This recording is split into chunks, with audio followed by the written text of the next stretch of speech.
We're joined now by Tony Vitello, nice enough to join us. He is the head coach of your Tennessee Volunteers, national champions. And Tony, it's a pleasure to meet you. How are you, sir? I'm doing well. It's been busy since the summer, really into the fall, but it's a good time to be on this campus as long as you don't mind walking around a little construction. That's true. And part of that construction is Lindsey Nelson and the stadium there. I know a national championship, yes, that's a lot of dreams coming to fruition, but this was part of it too. How satisfying is it to see what's happening to your stadium, to Tennessee Stadium at Lindsey Nelson? Yeah, it's been in bits so far. I mean, it all started with us, feeling like we had to kick up the work ethic thing and add in the artificial surface. So to see that go down was kind of a symbolic thing, changing of the guard, so to speak.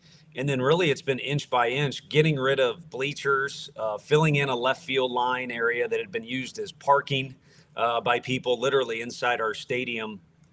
The porches going up because of the demand from fans. So it's been so fun to see inch by inch, but this is kind of a whole different animal. I mean, the steel that is above my head where I'm at now, at least outside the building, it gives you perspective on how big this thing is going to be once they're finally done with what is a massive project compared to the others. Tony, you guys just had a couple exhibition games. Great to have you on, by the way. Thank you. You guys beat Western Kentucky and Troy over the weekend. What are some things in the fall that you've already learned about this team as you go try to defend a national championship? Well, I think it's very unique to have a high level of success the year before and keep people motivated. The last few champions, I think, have tried to tackle that issue as well. So we have different themes that I think are already built in and are healthy for us. But one unique one that showed up is these first-year players maybe are a little too respectful of the guys who are on the championship team. They watch them go on the run on TV, and they get on campus, and instead of maybe ready to hook it up and take somebody's innings or take somebody's at-bats, maybe just a little too respectful. We had a joke one day, some of our guys calling an older player sir, and it's like, hey, we're all teammates here, and we're all going to have to come together in order to be the best version of this year's Vol team. And in order to do that, there's probably going to have to be some major contributions from freshmen and first-year players as well. So I do think that good chemistry is there that we had last year all year long, but I don't think it runs as deep as it did last year just yet. And a part of that is because it takes time and it takes years. That makes me think of something. Tony, you're a leader of men. Since I'm old, should I make Caleb refer to me as sir? I think in certain occasions it applies for sure.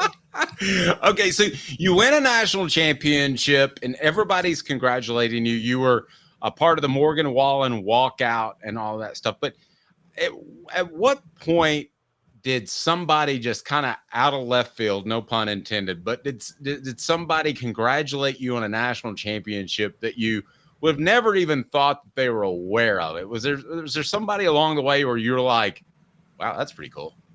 I think it was more, and it'd be fun to go through the phone and have a better answer for you specifically for that question. But I think in general is interesting. If you're competitive, you have adversaries. It's just the way that it is, whether it be other coaches or kids who chose other programs or kids who left our program. And to have those people, come out and give you a sincere message, it's a kind of a different level of respect, because the cool thing about our fans, I feel, the SEC has fans that are nuts for sure, but I feel like ours are more positive, and it doesn't ever seem to get toxic around here. And I know people want to win, and if we incomplete a pass on Saturday, they'll be upset. But at other places, you can really feel the toxicity in the air if things are not going well. But our fans are very positive. So to hear from them, it makes sense, and it feels great, and it sounds great. I loved hearing all the stories. But I think just in general, hearing from people that normally are kind of seen as a nemesis, at least in uniform, it feels good. And again, it's kind of a little different level of respect. Tony, can this is kind of a two-parter I'm going to ask you, because you had to deal with this last year after what happened after you guys lost in 2022, and then you guys had your backs against the wall quite a few times last year during the tournament, and overcame it. Do you ever have to deal with the players with, I guess, the toxicity on campus of what people call battered Vol syndrome? Does that seep to the players sometimes when fans are like, oh my gosh, we're going to screw it up again? Yeah, I think you've got to manage it, because in 2022, it was an interesting year. We went from, when we first arrived, some of the kids admittedly saying out loud that they didn't feel like they belonged in the SEC or were a true SEC team. And then we go to this other extreme where we're battling overconfidence at times from our guys. I mean, we were winning games by margins you shouldn't win SEC games by. And the season ends earlier and in poor fashion. So the fans are left with a kind of a salty taste in their mouth, or bittersweet. And then we start the next year in 2023, I'm referring to, with, quite frankly, a bad start. And it became an in-house battle of, what are parents talking about? What are agents talking about? What are fans and students talking about? Those are all things you have to manage in this day and age, especially if you're, at the peak of college baseball, which I think is our league, or at least, Power 4 or 5 or however many they want to come up with. It might be 3 tomorrow. So that stuff is just as important as getting in the cage and working on your swing. And one thing about last year's team compared to the Omaha team in 21, our first year in Omaha, they were so much more professional about the time in the locker room, the time with the media, the downtime, the autograph time, the community service. They were so much more diligent and professional how they went about it, as opposed to the first team. It kind of was a little bit distracting, and it was new, and it was time to keep celebrating because we're in Omaha. This team was there on a mission to go there and play well. And I think if you ask Simo and Burke, they'd say they were there only to win it. Tony, I have a thought I want to throw at you, and you can tell me if it's crazy. Well, because I've been accused of that before. Yeah, I got a feeling this is going to have at least a sprinkle of crazy, but let's see how much. Yeah, there we go. Okay, so what if they moved the college baseball schedule back just a little bit, so that it concluded around July 4th, when really there's not a lot of other sports out there competing for fans' attention? What would you make of that, and what would be the challenges of doing that? Sure. I think, it makes a lot more sense for arm injuries.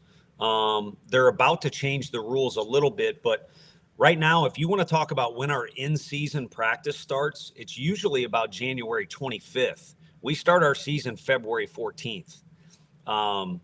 That's next to insanity when it relates to dealing with $1 million arms and athletes with hamstrings and Dylan Cruz is an explosive athlete. You're talking about his arm and his hamstring health on top of trying to get your team prepared. So I think it would provide a more appropriate time to prepare and better weather on the front end.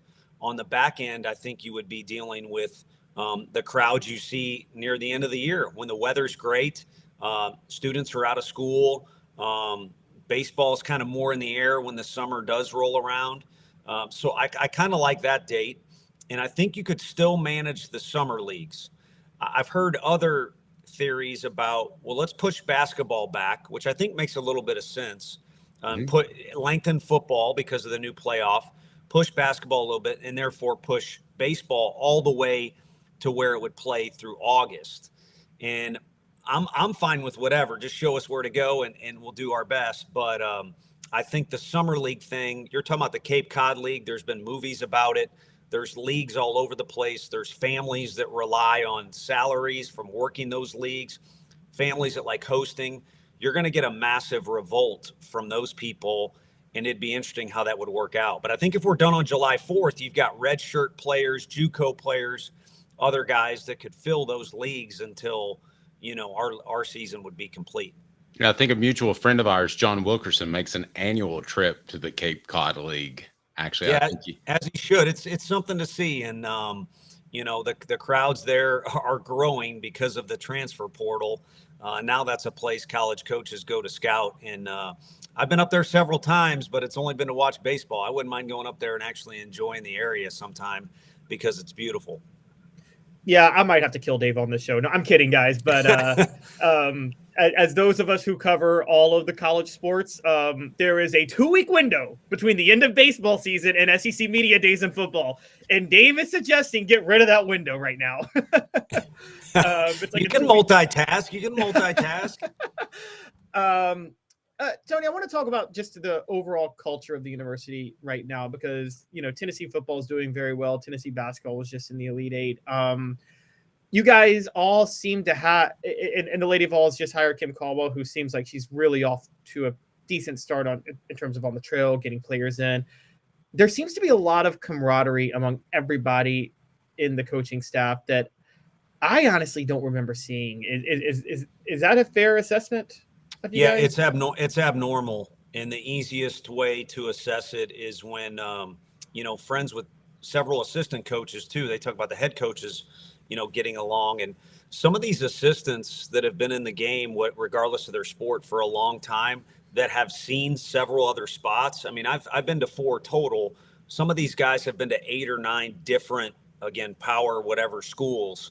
And they talk about how this is just not normal to have a head football coach that is willing to open up his facilities for other, teams to use at will for improvement, to help others with recruiting, heck, to welcome me into his locker room, after a big win. And then there's a trickle down, and Coach Barnes truly is a mentor to me, but I think all the coaches, that are here, and Karen Weekly, her and Ralph are the ones that were holding their weight more than anybody for a little while there. If you want, just for brevity's sake, call it some lean years there. They've probably been the most successful program on this campus the last 2 decades. And Karen leads in her own way in meetings and on campus. And of course, the standards she sets for players too. So it's arm in arm around here, and it's everybody help each other out. And then also it's unspoken, but there's this vibe in the air, like, if you're not winning, you're not holding up your end of the bargain around here. So it's that kind of pressure, I think, is healthy pressure. Tony, great stuff. We appreciate the time, and best of luck this upcoming season. As you know, it'll be here before we know it. Yeah, you bet. Enjoy the rest of the World Series. Maybe it's competitive now. I had to get a little Chris Burke in there because he had a big playoff home run back in the day as well. So, but I appreciate you guys having us on, including baseball this time of year. Yeah, we love it. Thank you, Tony. And Dave's a fan, so you can laugh at him. So We'll see. Not over. Appreciate Thank you, y'all. Tony.